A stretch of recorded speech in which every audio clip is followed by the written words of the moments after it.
परमहंस योगानंद जी के अनुसार पैसे या प्रचुरता को अपनी ओर आकर्षित करना केवल भौतिक धन से कहीं ज्यादा गहरा है।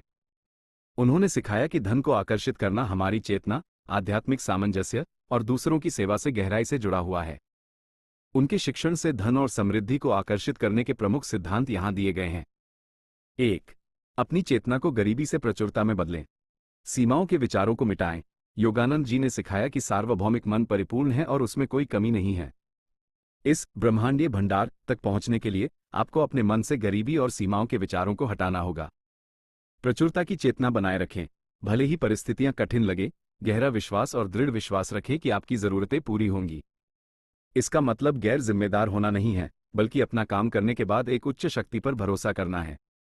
पुष्टि, एफर्मेशंस, अपने अवचेतन मन को पुनः प्रोग्राम करने के लिए पुष्टियों का उपयोग करें। उनके शिक्षण से एक उदाहरण, ईश्वर मेरा अपना अक्षय दिव्य बैंक है। मैं हमेशा धनी हूं क्योंकि मुझे ब्रह्मांडीय भंडार तक पहुंच प्राप्त है। मैं सर्वव्यापी भलाई की शक्ति में पूर्ण विश्वास के साथ आगे बढ़ूंगा ताकि मुझे उस समय जो चाहिए वो मिल सके। 2. आध्यात्मिक चुंबकत्व विकसित करें। ईश्वर से जुड़ें। योगानंद जी ने जोर दिया कि आध्यात्मिक चुंबकत्व विकसित करना सर्वोपरि है। जब आपका चुंबकत्व दिव्य सिद्धांतों के साथ संरेखित होता है तो आप सही लोगों और अवसरों को आकर्षित करते हैं। ध्यान, मेडिटेशन, नियमित और गहरा ध्यान दिव्य संपर्क बनाने और इस आध्यात्मिक चुंबकत्व को विकसित करने की कुंजी है। यह आपके मन को ईश्वर से जोड़ने और आंतरिक मार्गदर्शन तक पहुंचने में मदद करता है। भय पर काबू पाएं। भय एक नकारात्मक चुंबकत्व पैदा करता है जो आपको डराता है, उसे आकर्षित कर सकता है। सकारात्मक आकर्षण बनाने के लिए साहस और विश्वास पैदा करें। 3. सेवा और उदारता का अभ्यास करें। प्राप्त करने के लिए दे। प्रचुरता का नियम कहता है, दिव्य प्रचुरता सेवा और उदारता के नियम का पालन करती है। दे और फिर प्राप्त करें। दुनिया को अपना सर्वश्रेष्ठ दें और सर्वश्रेष्ठ आपको वापस मिलेगा। दूसरों के बारे में सोचें। जो लोग केवल अपने लिए समृद्धि चाहते हैं वे अक्सर लंबे समय में मानसिक असामंजस्य या यहां तक कि गरीबी का शिकार होते हैं। जो लोग पूरी दुनिया को अपना घर मानते हैं और समूह या विश्व समृद्धि के लिए काम करते हैं वे उन ताकतों को सक्रिय करते हैं जो उनकी अपनी वैध व्यक्तिगत समृद्धि की ओर ले जाती हैं।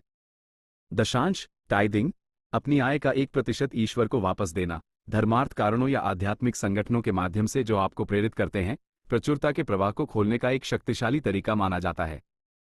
4. गतिशील इच्छाशक्ति और एकाग्रता विकसित करें। केंद्रित प्रयास, धन को आकर्षित करने सहित किसी भी प्रयास में सफलता के लिए केंद्रित प्रयास और गतिशील इच्छाशक्ति की आवश्यकता होती है। अपनी ऊर्जा को बिखेरे नहीं, एक समय में एक चीज पर ध्यान केंद्रित करें जब तक वो पूरी न हो जाए। अधूरे कार्यों से बचें, चीजों को पूरा करें।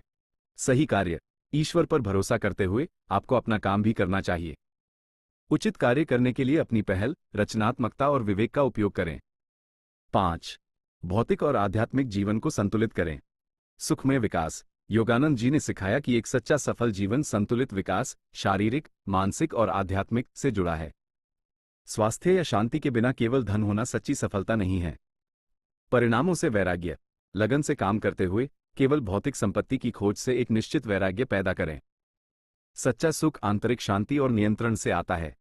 नैतिक साधन, धन नैतिक रूप से अर्जित किया जाना चाहिए और अच्छे के लिए उपयोग किया जाना चाहिए। स्वार्थी या भ्रष्ट साधनों से धन जमा करना अंततः दुख की ओर ले जाता है। संक्षेप में, योगानंद जी के शिक्षण से पता चलता है कि धन और प्रचुरता को आकर्षित करने के लिए व्यक्ति को सबसे पहले प्रचुरता की चेतना पैदा करनी चाहिए, ध्यान के माध्यम से दिव्य से जुड़ना चाहिए, निस्वार्थ सेवा का अभ्यास करना चाहिए और संतुलित दृष्टिकोण के साथ केंद्रित प्रयास करना चाहिए। ये केवल भौतिक लाभों का पीछा करने के बजाय दिव्य समृद्धि के लिए एक माध्यम बनने के बारे में है।